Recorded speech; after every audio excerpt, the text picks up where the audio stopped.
Iyi ni radio BBC gahuza miryango ivugira i Londres kuri metero 19 25 31 na 41 no ku mirongo ya FM mu karere k'ibiyaga bigari no kuri internet kuri bbcgahuza.com.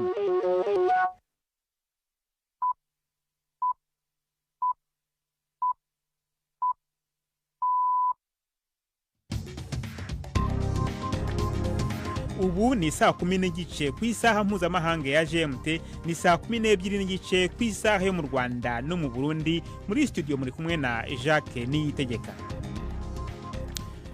Izi ni ingingo z'ingenzi zigize aya makuru. Nyeshyamba zo mu mutwe wa Rapid Support Forces muri Sudani zemeye ubutumire bwa Minisitiri w'Abanyamahanga wa Amerika bwo kwitabira ibiganiro bishya by'amahoro. Imibare y'ibyavuye mu matora aheruka kuba mu Rwanda igaragaza ko abagore bazaba bahagarariwe mu nteko nshingamategeko ku rugero rwo hejuru cyane rutari rwaboneka mu mateka ya kino igihugu. Artemon Simbananiye, rimwe mu mazina atavugwaho rumwe mu babaye abategetsi b'u Burundi mu gihe cy'ubwicanyi bwo mu mwaka wa 1992, yitabye Imana muri no minsi. Tubafitiye n'ikiganiro cy'abagore muri mwese, ikaze muri amakuru yo kuri wa gatatu turi ku itariki 24 z'ukwezi kwa karindwi.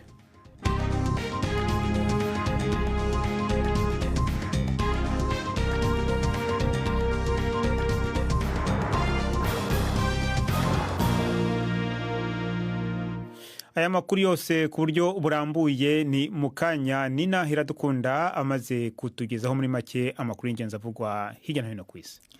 Abitabiriye imyerekano bashigikiye abanyapalestine bakoraniye imbere y'inyubako y'inama nshingamateka ya Leta Zunze Ubumwe za Amerika imbere y'ijambo ry'umushikiranganje wa Israel Benjamin Netanyahu riza gushikirizwa abashingamateka n'abakenguza amateka. Urugendo rwiwe rwerekanye ukutumvikana kuri mu nama nshingamateka n'abashingamateka bo mu mugambwe wa Demokrate benshi baratangaje ko batazokwitabira iryo jambo. Ibiro by'umukuru w'igihugu ca Leta Zunze Ubumwe za Amerika bivuga ko President Biden azokwakira umushikiranganje wa mbere wa Israel ejo ku munsi wa kane. Abo bategetsi babiri bazoganira ku ntambwe ziganisha mu guhagarika ingwano muri Gaza no kurekura inyagano z'abanya-Israel. Bwana Netanyahu azogirisha ayandi manama atandukanye na Kamala Harris na Donald Trump bazohatanira ikibanza c'umukuru w'igihugu mu matora ategekanyijwe mu kwezi kwa-11. Taiwan iteguriye gutegwa n'igihuhusi Jemmy kirimwo imiyaga ikomeye kurusha iyindi yabayeho, kizoba giteye iryo zinga kuva mu myaka 8 iheze. Ico gihuhusi giteza irindimuka ry'imisozi. Ibihumbi by'abantu bahungishijwe bakuwe mu duce tw'imisozi ikunzwe kubangamirwa cyane n'irindimuka ry'imisozi, n'abasuda bariteguye kuja gutabara bikenewe. Ico gihuhusi catumye haba imvura y'isegenya n'imiyaga ikaze. Abategetsi bo mu gisata cyo kugwanya ibiza bavuga ko abantu babiri bishwe n'ibihomoka byabaguye ko n'abandi amajana bakomeretse. Mu kiganiro yagize avuga ku bihe bidasanzwe, umukuru w'igihugu ca Taiwan Lai Ching-te yasabye abantu kuguma mu ngo zabo.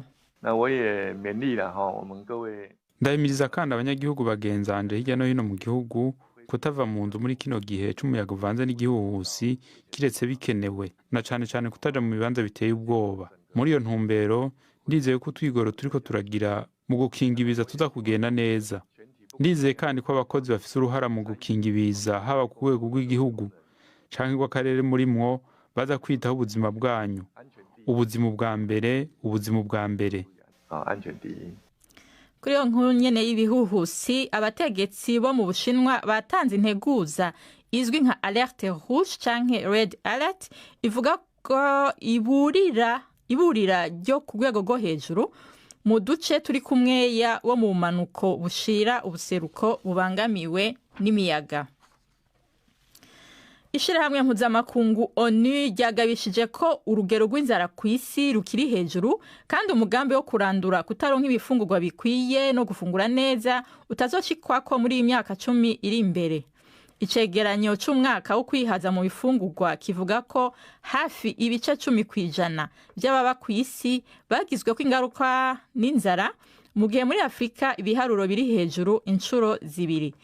ico cegeranyo casanze hari urukurikirane rw'ibitera iyo nzara biva ku ngwano no guhindagurika kw'ibihe bitera ukubura kw'ibifungurwa. ONU itera akamo ko gushiraho ingamba z'umugwi umwe ukwayo n'amahera menshi kugira hanagurwe ukwihaza mu bifungurwa kw'isi yose. Iyi mwumva ni BBC Gahuza Miryango. Hirya no hino mu Budagi igipolisi cagize umukwabu mu bibanza biharugwa muri za mirongo bikekwa kugira isano n'abagendera ku matwara kaze y'idini ya Kisilamu. Imikwabu yibasiye ishirahamwe ry'idini ya Isilamu riregwa kuba rikora ibikorwa mu Budagi ku nyungu z'igihugu ca Iran. Ni inkuru ya Damien McGuinness ari i Berlin, mwumva mw'ijwi rya Yvette Kabatesi. Hashize imyaka ikigo cya Isilamu kiri i Hamburg kizwi nk'umusigiti w'ubururu gikekwa ihezanguni rishingiye kuri Isilamu kubera isano gifitanye na guverinoma ya Irani. Kuri ubu icyo kigo cyarafunzwe kibuzwa gukora, ndetse amazu arenga 50 inyubako n'imisigiti hirya no hino mu Budage bikekwa ko hari aho bihuriye n'icyo kigo nabyo byasatswe. Minisitiri w'ubutegetsi bw'igihugu w'Ubudage Nancy Faeser yatangaje ko uwo mukwabu utarebana n'idini, ko ahubwo ureba ishyirahamwe ry'intagondwa rirwanya demokarasi ndetse rigakwirakwiza mu buryo bukomeye amagambo y'urwango n'ayarwanya abayahudi ryitwaje idini rya Isilamu. Umukuru w'igihugu ca Kenya William Ruto yatangaje urutonde rw'abandi bashikiranganje bazoja muri leta yiwe, harimwo n'abatanzwe n'abatavuga rumwe nayo. Mu kiganiro caciye kumbonesha kure yashikirije ari mu biro vyiwe i Nairobi, Perezida Ruto yavuze ko ingingo yo kwinjiza muri leta basomambike w'umukuru w'abatavuga rumwe nayo Raila Odinga vyari bifise intumbero yo gushinga leta ihuriwemwo na bose. Ugo rutonde ubu ruzoshikirizwa inama nshingamateka kugira busuzumwe kandi gwemezwe. Abagiye mu myerekano yabaye mu mayinga heze ntibemera iciyumviro ciyo leta ihuriyemwo na bose, bavuga ko izotsimbataza umwumvikano hagati y'abanyapolitike bo muri Kenya gusa. Ibirori vya mbere vy'inkino za Olympique zizobera i Paris muri uyu mwaka vyatanguye imisi ibiri imbere yo gutangura kw'inkino zo kuwa gatanu. Mu nkino z'umupira w'amaguru w'abagabo, Argentine izokina na Maroc, Espagne ikine na Uzbekistan. Inyuma yaho Ubufaransa bwakiriye inkino za Olympique buzokina na Amerika. Ivyo bihugu kandi bizokina mu rukino rwa rugby ry'abagabo ruzwi nk'indwi. Umumenyereza w'umugwi w'umupira w'amaguru w'abagore w'igihugu ca Canada yafashe ingingo yo kutazohagarikira uwo mugwi mu mukino wa mbere bazohurira na New Zealand ku munsi wa kane, nyuma yaho babiri mu bakozi biwe basubijwe mu gihugu cabo baregwa kuba baragurukije utudege tutagira abadereva igihe umugwi bazohangana wariko urimenyereza. Akanama k'inkino za Olympique muri Canada kavuze ko katangajwe karanababazwa n'ivyabaye. Jacques urakoze Nina Iradukunda.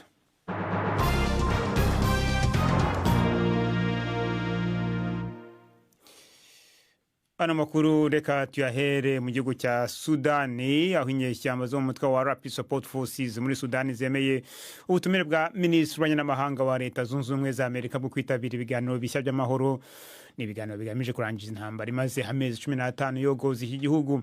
Uyu mutwe uvuga ko uzaba uri mu biganiro bigamije guhagarika imirwano bizabera i Geneve mu Suisse mu kwezi gutaha. Ingabo za leta ya Sudani bahanganye nta gisubizo zari zatanga kuri ubwo butumire. Ni inkuru ya Ansoy mugezwaho na Jean-Claude Mwambutsa. Amezi 15 y'intambara muri Sudani yabaye akaga gakomeye. Abantu basaga ibihumbi 16 barishwe, abakabakaba miliyoni 10 bakurwa mu byabo, naho izindi miliyoni nyinshi zikaba zugarijwe n'inzara. Ibiganiro byo mu kwezi gutaha bigamije ko abarwana batanga gahenge mu gihugu cyose kugira ngo abantu bashobore kugerwaho n'inkunga y'ubutabazi. Ibiganiro nk'ibi byari byageragejwe mu kwezi kwa 12 umwaka ushize muri Arabia Saudite, ariko ntibyagira icyo bigeraho.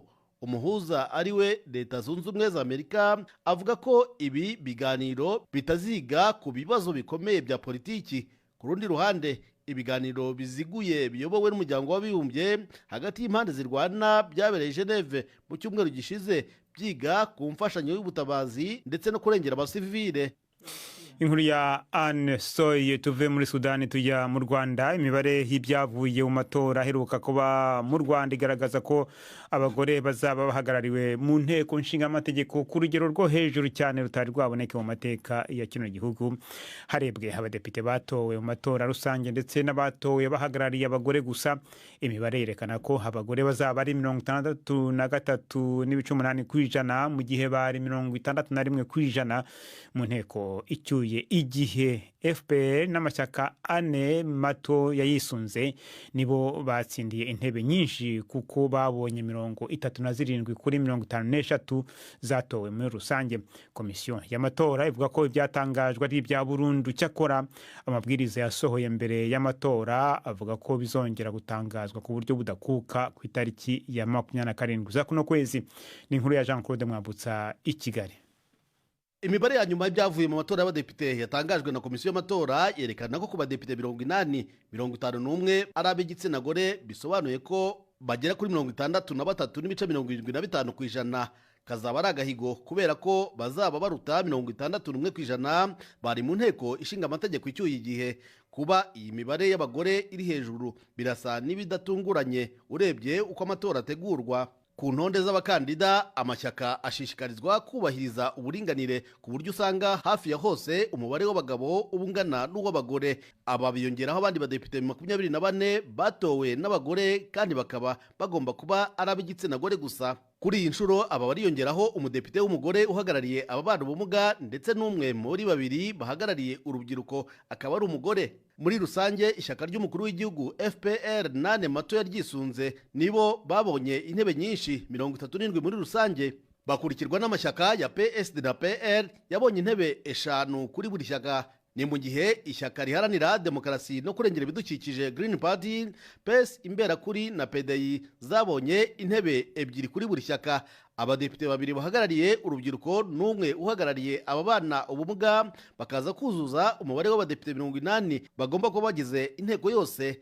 Komisiyo y'amatora ivuga ko iyi mibare ari iya burundu, ariko amabwiriza akaba avuga ko igomba kongera gutangaza imibare ku buryo budakuka ku itariki ya 27 z'uku kwezi.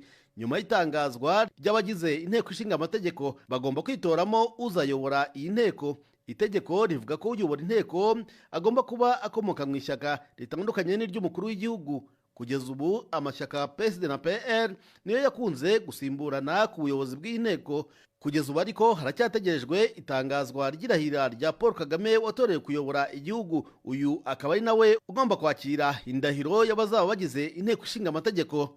Jean Claude Mwambutsa, BBC Gahuza Miryango i Kigali. Mukomeje kumva BBC Gahuza Miryango, muradukurikira kandi kuri Kisoro FM mu majyepfo ya Uganda. Abari kuri internet muradukurikira kuri Facebook Live. Ibyiringiro n'icyizere cy'u Rwanda.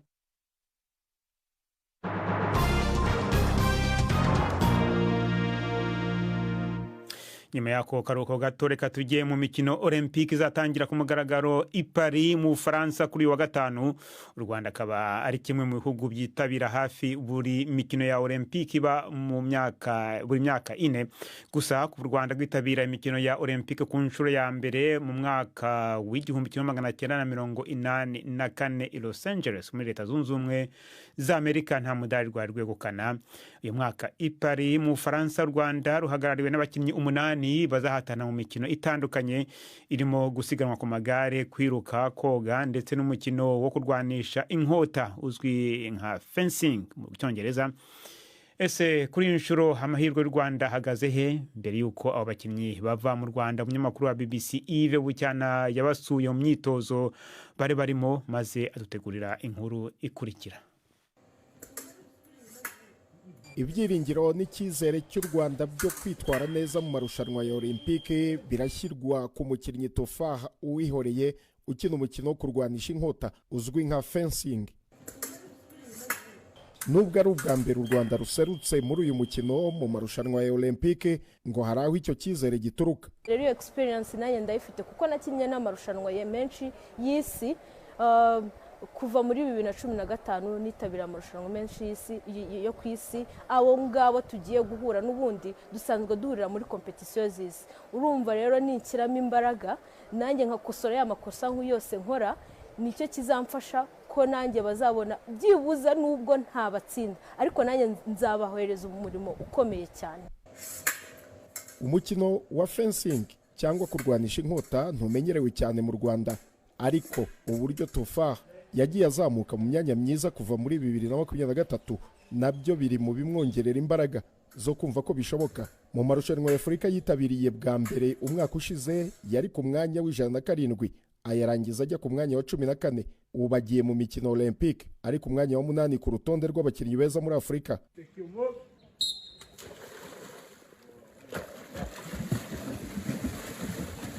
Mu mikino Olympique y'Paris mu Bufaransa, u Rwanda ruzaseruka kandi mu mukino wo koga, aho ruzahagararirwa n'abakinnyi babiri barimo Umuhoza Uwase Lidwine usiganwa metero 50 freestyle. Ni ku nshuro ye ya mbere agiye mu mikino Olympique. Nzakina metero 50 freestyle, nkaba ubu ngubu mfite ibihe 32, ariko nkaba nifuza gukina 28 cyangwa 29. Hari abihuta kundusha, ariko ngiye nshaka gukuraho national record, akaba ari ngewe wayitahana. Uretse umukino wo kurwanisha inkota no koga, u Rwanda ruzaba kandi ruhagarariwe n'abiruka babiri ndetse n'abanyonzi babiri mu gusiganwa ku magare. Imyitozo idafashe kandi y'igihe gito ndetse no kutagira ibikorwa remezo bifatika by'imikino byakunze kuvugwa nk'ibibazo abakinnyi b'u Rwanda n'abatoza bahura nabyo mu gutegura amarushanwa akomeye nk'aya Olympique. Bazatsinda James ni umutoza w'umukino wo koga. Ikintu gikomeye bahuriraho bose ni imyitozo mikeya, nuko batabona imyitozo ihagije, usanga hanini batangira kwitegura imikino nk'iyi wenda ukwezi amezi abiri imbere, ariko buriya bakabaye bamara igihe nk'iki. Mu gihe turimo twerekeza muri 2028 mu yindi mikino, twakabaye turimo dutegura indi kipe nayo izitabira iyo mikino. Urumvikana rero iyo tuhereye mo hagati ntabwo bibyara umusaruro nk'uko twifuza. Hagati aho ariko ibikorwa remezo bya siporo byubatswe muri iyi minsi mu Rwanda birimo ikibuga cy'Amahoro ndetse n'icya Beka Arena ngo bishobora kuba kimwe mu bisubizo byo gutegura abakinnyi no kwitwara neza mu bihe biri imbere. Yves Bucyana, BBC Gahuzamiryango i Kigali. Nubwo rero iyo mikino Olympique izatangira ku mugaragaro kuwa gatanu, uyu munsi hari imikino yabaye itangiye, hakaba hari imikino yabaye mu mupira w'amaguru aho Argentine na Maroc banganyije 2-2, naho Espagne ikaba yatsinze Uzbekistan 2-1. Ubufaransa bukaba buza gukina na Leta Zunze Ubumwe za Amerika. Reka dukomereze ku makuru yerekeranye none n'akarere k'ibiyaga bigari. Artemo Simbananiye ni rimwe mu mazina hatavugwa ko rumwe mu babaye abategetsi b'u Burundi mu bihe byaranzwe n'amabi atandukanye, akaba yapfiriye i Kigali mu Rwanda ku cyumweru. Kimwe mu byo yavuga ko cyane ni ikiswe plan Simbananiye cyangwa se umugambi wa Simbananiye, woba wari umugambi wo kwica incabwenge z'abahutu mu bwicanyi bwo mu 1972. Ubwo bwicanyi umugwi w'igihugu ujejwe kumenya ukuri no kunywanyisha abarundi uvuga ko bwabaye ihonyabwoko ry'abahutu. Simbananiye apfuye atawitabye ngo yisobanure ku byo avugwa ko, ariko apfuye yaheruka kwandika igitabo avugamwo ukuri kwiwe. Mugenzi wanjye Primeri ku Magenge, reka twibutse bike kuri uwo muntu w'amateka maremare muri kahise ku Burundi. Numwe muri bake bari bakiriho mu bari ku butegetsi bw'igihugu kuva Uburundi bukironka intahe yo kwikukira mu 1962. Byahuriranye nuko Artemo Simbananiye avuye kwiga amashuri ya kaminuza i Buraya, yari mu Barundi imparugwa bari bayafise ico gihe, ibisigura igituma buno nyene yashikiye mu mabanga akomeye y'igihugu. Umwami Mwambutsa yamugize umuyobozi mukuru w'ubutungane, umwami Charles Ndizeye amugira umushikirangoma w'ubutungane nyene. Kapiteni Michel Micombero amaze gutembagaza intwaro ya cami mu 1963, Artemo Simbananiye yatwaye ubushikiranganje butandukanye burimwo bw'ubutungane, imigenderanire n'amakungu, amashure, araba umushikiriza amanza kizigenza wa Republika n'umukuru w'ibiro vy'iperereza. Ico kiringo caranzwe n'amabi atandukanye, ariko bwicanyi bwa mu 1972 nibwo bugarukamwo cane izina ryiwe mu ciswe Plan Simbananiye, umugambi bivugwa yuko wari uwo kumara incabwenge z'abahutu. Artemis Simbananiye apfuye atitavye umugwi w'igihugu urondera ukuri ku mabi benayo mu gihe wavuze ko ubwo bwicanyi bwabayemwo ihonyabwoko ry'abahutu ariko akiriho yarahakanye yivuye inyuma uruhara rwo rwose biri mu gitabo afuye yaheruka gusohora yaranavyiyamirije cane mu kiganiro c'imvo n'imvano kuri BBC Gahuzamiryango mu 2014 gusa ntiyigeze ahagarara imbere y'abari gushobora canke ivyari gushobora kumuhinyuza. Urupfu rwiwe rero rushobora kuba rujanye n'igice c'ukuri ku vyashikiye Burundi mu kiringo c'imyaka hafi 30 kuva Uburundi bwikukiye. Pierre Ndikumagenge, BBC Gahuzamiryango, Nairobi. Icyo kiganiro cy'imvo n'imvano rero Prime avuze muri yo nkuru twabashije kukibona, reka tubumvishe agace kaho Artemis Simbananiye yisobanuraga ku ruhare yashinjwaga kugira mu bwicanyi bwo muri 72 mu Burundi. Ubwa mbere ho nashaka gushimira BBC kuko impaye akaryo kugira ngo nshikane ukuri nzi sinzi byose ariko ibyo nzi ndabivuga gushika itariki 29 z'ukwezi kwa kane umwaka w'igihumbi 1972 isaha y'indwi ku murango nari njejwe amabanga w'umushikiranganje w'imigenderanire no gufashanya ni bikorwa vya leta no kuvuga mu gifaransa kumbure niho byumvikana neza ministre des affaires étrangères de la coopération et du plan. Rero igituma mvuzi yo saha sikindi nuko kuri yo saha nyene habaye itegeko ry'umukuru w'igihugu President Micombero abogoza abashikiranganje bose n'abachef de cabinet mbere na secrétaire national exécutif du parti yari ku butegetsi. Rero igituma mvuga gutyo nuko hari bamwe batazi bavuga ngo bose baravuyeho barakombowe kiretse Artemis Simbananiye. Ibyo sibyo. Jewe narakombowe nk'abandi bose kuva ico gihe nta mabanga namwe nari mfise ahubwo kuri ico gihe umaze gukurwa wagira uti ntapfunzwe Imana izobikinze. Muri ico gihe ntibashobora no kugenda mu biro kugira ngo utore utuntu twawe. Itariki 29 Uburundi bwaratewe buterwa n'abantu bari bavuye muri Tanzania buterwa n'abari bavuye Kongo abo bise remureriste buterwa mbere n'abanyarwanda bari baje ndakumenyeshe yuko amahoro amaze kuza hari abanyarwanda 300 bari bahungiye muri ambassade y'u Rwanda hanyuma leta y'u Burundi maze kuba itariki 14 ukwezi kw'indwi umwaka w'igihumbi 1972 irongowe na Nyamoya Albert. Muri ico gihe baciye baja bavugana na leta y'u Rwanda ico bo bakoza baravuga bati turemeye yuko tubarungitse kandi ivyo byarabaye ivyo bamaze kuraba muri za archive nukuri barashobora kwibona neza. Kareba mu myaka yeze canke mu minsi yahera baravuga bati abo baraje gutera kandi barimwo abahutu barimwo abamureriste barimwo nabo bari baje gufasha abanyarwanda hanyuma baraza baratera ubwa mbere ho ikiringo ca mbere barateye hanyuma barondera abatutsi ibyo nta numwe ashobora kubihakana urumva hanyuma byagiye kugorana hanyuma igihe leta yo mu Burundi nayo yagenda igakingira abanyagihugu ikagenda kurwanya bari bariko barica abanyagihugu kuko sabatutsi gusa bishwe n'abahutu barishwe baravuga ngo Place Manani mbega Place Manani ni iki ntiyigeze iba ngo twari dufise imigambi yo kwica abahutu ico ni kinyoma naco. Iryo ryari ijwi ry'umuhisi Artemis Simbananiye ubwo yari mu kiganiro cy'imvura imvano mu mwaka w'ibihumbi 2014.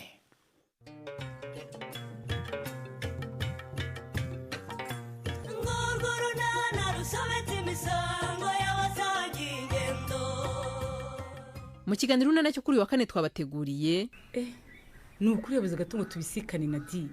None se ubundi uzindukiye he mujye? Umva Nadine di ngiye mu murimo. Buretse gato ngo amakuru ashyushye rero. Umva buretse? Kagira inkuru wo kwibara rero. Umva mujye ubu ngiye w'Ingabire Nadine mu minsi mike ndabandi madamu Musonera Patrick. Ngwiki. Ni 12:45 kuri BBC. noneho ni umwanya w'ikiganiro cy'abagore na Yvette Kabatesi.